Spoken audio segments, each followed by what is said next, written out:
আগামী ১৯, ২০, ২১, ২২ মে ৩ রাশির জন্য তৈরি হবে ধনী হবার এক মহা সংযোগ। যার ফলে ৩ রাশির জাতক জাতিকারা তারা তাদের স্বপ্ন পূরণ করতে পারবে। কোন স্বপ্ন? ধনী ব্যক্তি হওয়ার, সকলের কাছে প্রিয় হওয়ার, মান যশ খ্যাতি এবং প্রতিপত্তি আপনার কিন্তু প্রচুর পরিমাণে বাড়বে। কেন বাড়বে? সবটাই আমি বিস্তারিত আলোচনার মাধ্যমে বোঝানোর চেষ্টা করব। দেখুন, আগামী ১৯ মে চন্দ্র তার রাশি পরিবর্তন করবে।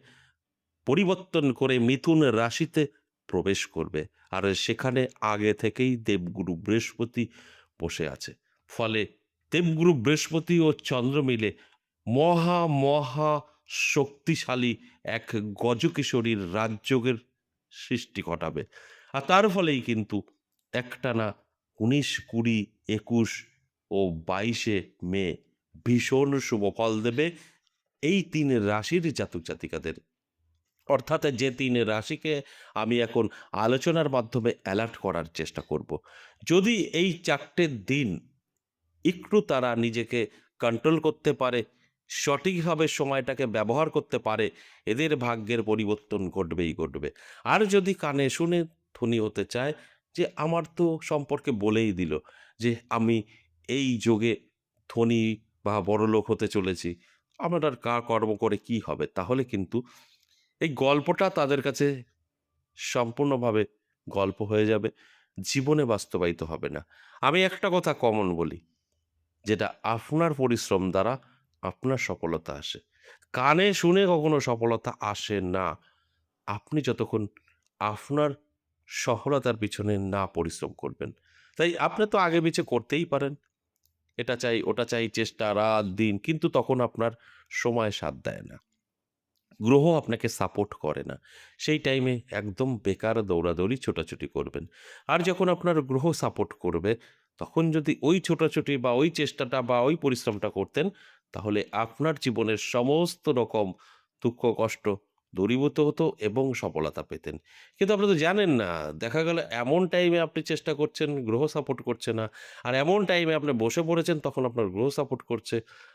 কি হলো? আদৌ কিন্তু আপনি কোনটাই মিলাতে পারলেন না জীবনে। এরকম বহু জাতক এবং জাতিকা আছেন, দেখবেন একটা কথা বলে তারা, "সারা জীবন কষ্ট করে গেলাম, সুখের মুখ দেখলাম না।" কারণ তারা প্রত্যেকের জন্য সুখ শান্তি দুটোই থাকে।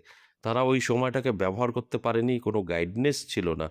আমি ঠিক সেটাই করি, যে এই সময়টা আপনার ভালো জানানোর চেষ্টা করি। এই ভালো সময়টা কাজে ব্যবহার করলে সেখান থেকে সফলতা আপনার থাকবে। আর যদি এই সফলতাটা আপনি মনে করেন যা হবে অটোমেটিক চলে আসবে, কিছু করব না, তাহলে কিন্তু আপনি পাবেন না কোনো সফলতা। সময় আপনার যতই ভালো থাকুক, সময়টা তো ব্যবহার করা শিখতে হবে। যে কারণে আমি প্রত্যেকটা আলোচনায় আপনাদের ঠিক এইভাবেই বোঝানোর চেষ্টা করি, মোটিভেট করার চেষ্টা করি এবং অ্যালার্ট করার কথা বলি। অ্যালার্ট থাকা মানে আপনি কিন্তু সবকিছু বুঝে নিতে পারবেন, সবকিছু আপনি কন্ট্রোলে রাখতে পারবেন। যে কারণে আমি অ্যালার্ট করার কথাটা বলি। অবশ্যই আলোচনা থাকবে, আলোচনা করব। তার আগে আমার সাথে কিভাবে যোগাযোগ করবেন সেই বিষয়টা একটু বলি। নমস্কার, জয় মা কামাখ্যা, জয় মা তারা। যারা ভীষণভাবে বিপদে আছেন, কোথাও গিয়েও আপনার কোনো কাজ হয়নি বা আপনি যে সমস্যা আছেন তার থেকে বেরোতে পারেননি, তাহলে একবার হলেও আমার সাথে সাক্ষাৎ করতে পারেন। অ্যাভেলেবেল কোনো চেম্বার নেই। আমার নিজের মন্দির ১০ মহাবিদ্যা কালীবাড়ি। এটা পীরনগর। প্রত্যেক সপ্তাহে পাবেন সোমবার, মঙ্গলবার, বুধবার এসে সাক্ষাৎ করতে পারেন। আর পাবেন তারাপীঠ মহাশ্মশানে। আমি এই শুভ দিনের মধ্যেই থাকছি তারাপীঠ, অর্থাৎ ২৩ মে আমি তারাপীঠ থাকছি। ২৩ মে আমার সাথে যারা যোগাযোগ করতে চাইছেন, আসতে চাইছেন, স্ক্রিনে দেওয়া ৬২ নাম্বারে কল করুন। বিস্তারিত আপনার যা জানার আছে জেনে বুঝে যদি মনে হয় না ঠিক আছে, তাহলে নামটা লিখে দিন। ঠিক আমার ১০ মহাবিদ্যা কালীবাড়িতেও যদি আপনি সপ্তাহে ৩ দিন যে থাকছি, সোম, মঙ্গল, বুধ যদি আসতে মনে হয় যে আমি যাব, তাহলে অবশ্যই ফোনটা করুন। ফোনটা করে ভালো আগে জেনে নিন, ভালো-মন্দ যদি মনে হয় না ঠিকঠাক আছে, নামটা লিখে দিন। এবার আরেকটা কথা আপনাদের হতেই পারে যে, "আমি তো বহু দূরে থাকি। এ কি বললেন বুঝতে পারছি না, বা এত দূরে যাবো কি করে, যেতে পারবো না।" তাদের জন্য বলব, সমস্যা যদি আপনার থাকে, আপনার বাড়ি যত দূরেই হোক, আমি আপনার সমস্যার সমাধান অবশ্যই করতে পারবো। অনলাইন কিন্তু চালু আছে। অনলাইনের মাধ্যমে আপনি আমার সাথে সাক্ষাৎ করতে পারবেন। আপনি আপনার বাড়িতে যত দূরেই হোক না কেন, আমি আমার মন্দিরে বসেই কিন্তু আপনার সমস্যার সমাধান সম্ভব। তাই বলবো, যদি আপনার প্রয়োজন হয় যে না, আমি সমস্যায় আছি, তাহলে আমার সঙ্গে অবশ্যই সাক্ষাৎ করতে পারেন। সেটা অফলাইন হতে পারে, অনলাইন হতে পারে। আপনার উপরে নির্ভর করবে। তবে আপনার সমস্যার সমাধান হবে, এতে কোনো সন্দেহের জায়গাই নেই। এবার আসুন, আজকের যে আলোচনা অত্যন্ত গুরুত্বপূর্ণ। ৪ দিনের অ্যালার্ট করার জন্য এই আলোচনা। ৪ দিন যদি আপনারা অ্যালার্ট থাকতে পারেন, যে ৩ রাশিকে নিয়ে বলছি, ভাগ্যের চাকা কিন্তু ঘুরে যাবে। কারণ এই সময় ভীষণ শুভ আপনাদের জন্য। মহা শক্তিশালী এক রাজ্য, সেটা আপনার জীবন বদলাবে। আপনি বলতে যে ৩ রাশিকে নিয়ে বলছি, এতে কোনো সন্দেহ নেই। এর জন্য আপনার চোখ কানও কিন্তু খোলা রাখতে হবে। অনেকেই ভাবে যে কানে শুনে নিলাম আর আমার সব হয়ে গেল। আমার রাশি তো উনি বলল। এরকম শোনা যায়। যারা আমাদের কাছে আছে তারা তো অবশ্যই প্রত্যেকটা দিন একই কমপ্লেন করে, আমাদের যারা আ অ্যাসিস্ট্যান্ট আছে। এছাড়াও আমার সামনাসামনি বসে যারা চেম্বারে দেখায়, একটা প্রশ্ন, "আপনি বলেছিলেন না কন্যা রাশি খুব ভালো, আমার তো কন্যা রাশি। এদিকে চাল নেই, চুলো নেই, বউ নেই বা মহিলার স্বামী নেই, তার সাথে মিলতে হবে।" তা সেক্ষেত্রে আমি বলি, বুঝতে হবে রাশি কিন্তু ১২ টা। আর আমরা জাতিকা কত আছে? যদি এটাই হতো যে এই রাশির সবার সাথে মিলবে, তাহলে আনুমানিক এই রাশি হওয়া দরকার ছিল মোটামুটি ১,০০,০০,০০০। ১,০০,০০,০০০ রাশির নাম থাকা দরকার ছিল। তাহলে আপনার যেই রাশির নাম বলবো আপনার মিলে যাবে। এটা হয় কখনো?